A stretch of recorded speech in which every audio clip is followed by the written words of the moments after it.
So someone asked me, how do I deal with someone with no boundaries using NLP? No social boundaries, let's say. Well, the first most important thing that you can do, obviously, is dissociate. Float your awareness out of your own body. You see the other person and yourself. All the emotions are over there, and you're an observer, a place of non-emotion. You can do that in the present time, disconnect. You can do that by examining a time in the past, a memory that you have, and see, okay, well, let me look at that from a dissociated observer point of view. Non-emotion, what do I learn?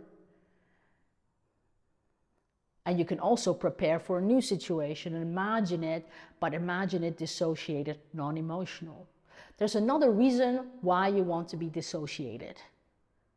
Well, you want to be able to be specific and factual as to what you want instead, or setting that boundary.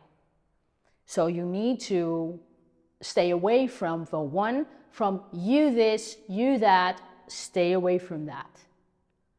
Make statements like I need, I feel. Nobody can argue with your needs or your feelings. Right? So that's one. You want to avoid negations. So a negation is like a not. Don't cross my boundary. Don't do that. It's a little bit weird, because why would I avoid negations? Well, in the NLP Milton model, and if you don't know NLP, then ignore that I use this word just now, the Milton model, is that the brain doesn't hear negation. So when I say don't think of the number 9, the first number that you think is the number 9. And if I say don't think of a pink elephant, the first thing that you think of is a pink elephant.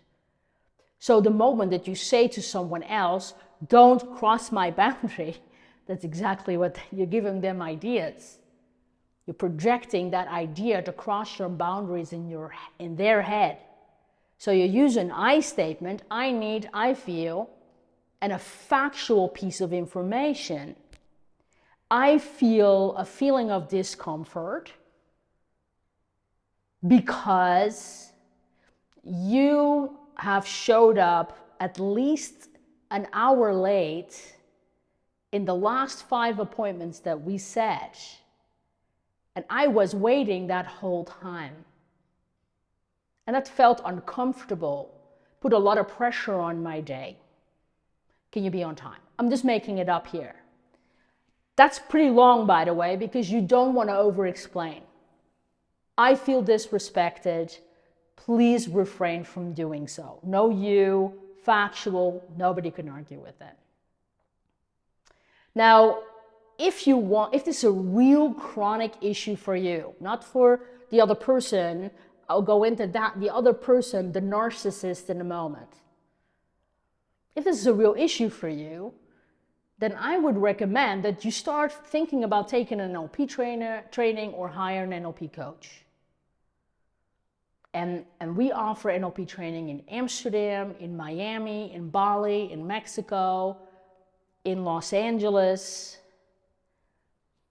And this is the Amsterdam location, by the way. It's a training location. We just finished a training here yesterday. And if you can't afford that, go find 1,500 free resources, smartphone apps, audios, videos at globalnlptraining.com/simply. You can find a lot more.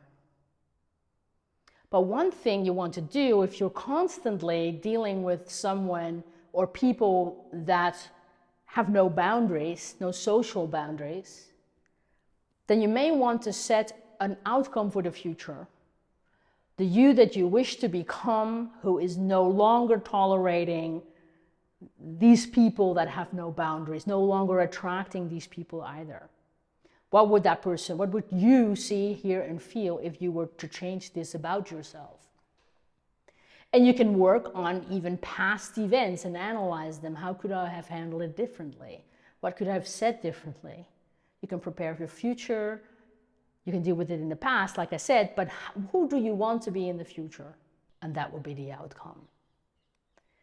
And so those are a few things, few tips from me.